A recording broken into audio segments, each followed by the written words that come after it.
34 to nothing. They would not cover. All right, here we go. Ole Miss visiting Kentucky Rebels, 7.5-point favorite. Less than a minute and a half left in the fourth.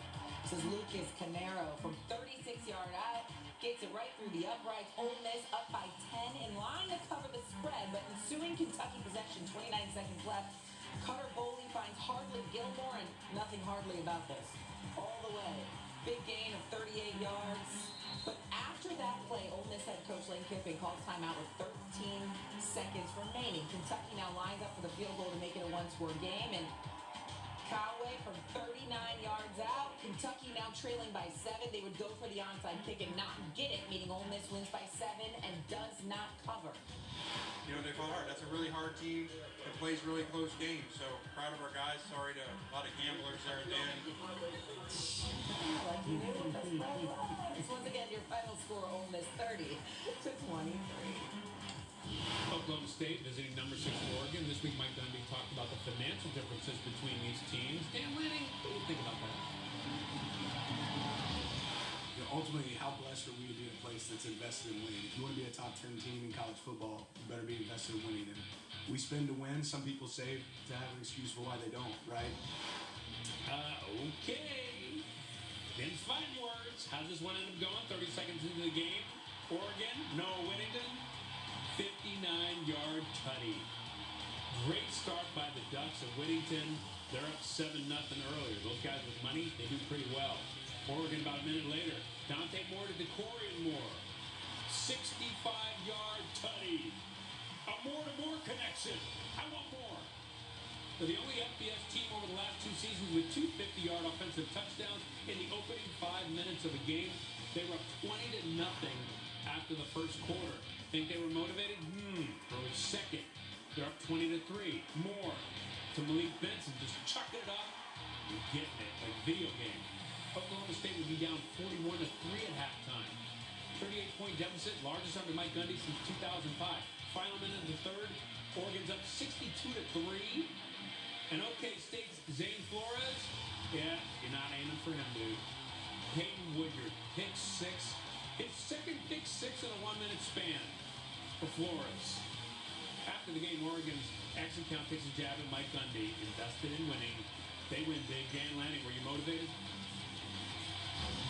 I told our team right before the game that, you know, it never requires extra motivation for an opportunity to go out and kick ass, but it never hurts when somebody pours gasoline on the fire.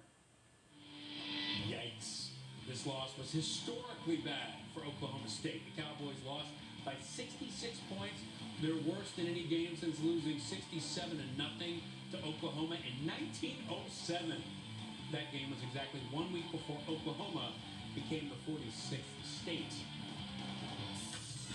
Saturday, this year's Basketball Hall of Fame inductees were celebrated. Hear the best from Carmelo, Dwight Howard, Maya Moore, and Sue Bird when SportsCenter continues. Battle for the Cyhawk in the great state of Iowa here. So we got Iowa taking on number 16 Iowa State. This rivalry dates all the way back to 1894. I remember it well.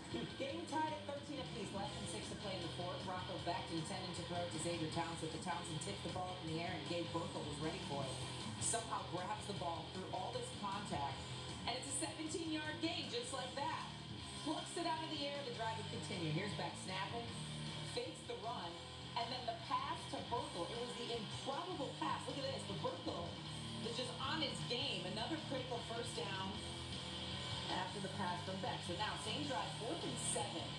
Conradi attempting a 54-yard kick. This would take the lead, and it's good. Clean snap, good hold, right through the uprights. Iowa State now takes a 3-point lead. 1:30 left to play. Mark Gronowski and the Hawkeyes trying to come out on top. But watch Tomatoa McDonough. He just broke through the offensive line and has a sack. Forces a loss of 7. McDonough again now on the left side. There he is. Let's get one more. Why not? Taking down Gronowski. Back-to-back sacks for McDonough and a loss of 4 yards now. Next play, 4th and 16. Gronowski scrambles in the pocket. Step back. Now he's going to let it rip. Now he's ready. It's clean. You got time, bro. Throws it. This pass would fall incomplete. Iowa turns it over on downs. Iowa State wins it 16-13. The state of Iowa belongs to the Cyclones. First home win against Iowa since 2011. All right, Ghosts. Going for Ghosts, I should say. Michigan State taking on Boston College. This game goes to double OT. First and goal for Michigan State. They're down 40-34. Aiden Childs takes it himself, runs it in for a touchdown. Game tied at 40. Michigan State going for the 2-point conversion and the win. Do you got it, Childs? Goes to pass to Amari Kelly. Yes! Got it. Game-winning catch in the end zone. Michigan State defeats Boston College in double OT on the 2-point conversion for the win. 42-40.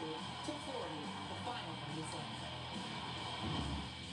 Go for Dose is brought to you by Dos Equis. Enjoy Dos Equis responsibly. Let's go off campus for something big. Basketball Hall of Fame inductions tonight. Carmelo Anthony, Sue Bird, Maya Moore, Cynthia Fowles, and Dwight Howard among the inductees. Also being inducted, the Redeem Team. USA Men's Basketball 2008. That means Melo and Dwight on that team get to double dip on the honors. Anthony, 10-time All-Star, 6 All-NBA teams, in addition to winning the Natty at Syracuse. Hey, here's the best from the inductees on this wonderful night. Tonight, we enshrine the newest members of the Naismith Basketball Hall of Fame, the class of 2025. Please welcome Cynthia Fowles. To the Minnesota Leafs. Man, we did that. Let's hear it for Howard. Hey, Van Gundy. Listen, you never know. Mickey Harrison. Not one, not two. I guess it was just two. Please welcome Maya Moore. Now I try to compete at bringing as much life to my community as I can. Carmelo Anthony. You are the reason I'm standing here, Mike. The sacrifices you made, the tears you held back, the strength you showed. Please welcome Sue Bird. Close with something point guards don't often get to say. Thank you for the assist.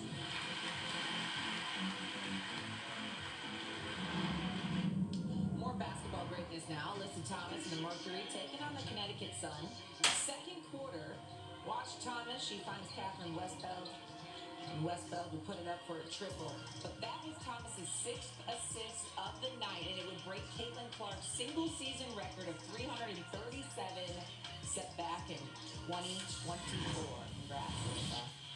Coming up on SportsCenter, South Florida did it again. See how they beat a ranked team for the second straight week and in the swamp. And then the Dodgers had a no-hitter through 8 2/3 and then lost the game. How you ask? We'll show you that. Introducing Samurai Oranges. My collaboration with experience a taste that moves you. Nespresso and Samurai Oranges.